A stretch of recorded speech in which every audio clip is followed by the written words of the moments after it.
ইউটিউবে আপনি কি দেখছেন, আপনি কি সার্চ করছেন, সব কিন্তু ইউটিউবে থেকে যায়। এখান থেকে আপনি যা যা সার্চ করেছেন সব কিন্তু এখানে থেকে যায়। আপনি মাসের পর মাস এটা এখানে থাকবে। তো আজকের এই ভিডিওতে দেখাবো সার্চ হিস্টরি কিভাবে ডিলিট করবেন, পুরো ক্লিয়ার করতে পারবেন।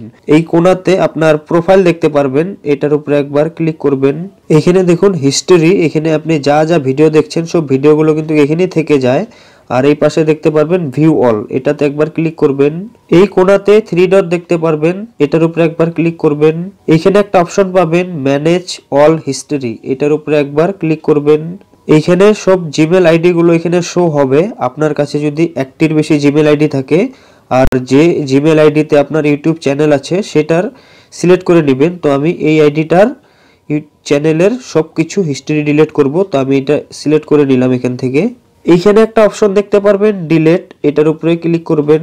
তো আপনি কি করবেন, ডিলিট অল টাইম, এটার উপরে ক্লিক করবেন একবার। এইখানে আপনাকে এরকম একটা পেজ দেখাবে। তারপরে এখানে একটা অপশন আছে দেখুন ডিলিট, জাস্ট এটার উপরে একবার ক্লিক করবেন। এখানে এরকম একটা টিক মার্ক চলে আসবে আর নিচে একটা ওকে লেখা অপশন আসবে, জাস্ট একবার ওকের উপরে ক্লিক করবেন। এখান থেকে আমরা এখন একবার ব্যাক হয়ে যাচ্ছি। এখানে সার্চ হিস্টরিতে একবার ক্লিক করলাম। এখানে দেখুন সমস্ত কিছু কিন্তু পুরো ডিলিট হয়ে গেছে। আমি ইউটিউবে কি কি সার্চ করেছি সেটা কেউ দেখতে পারবে না বা এখানে থাকবেও না। তো বন্ধুরা, ভিডিওটি যদি ভালো লাগে তো প্লিজ চ্যানেলটি সাবস্ক্রাইব করে দিবেন।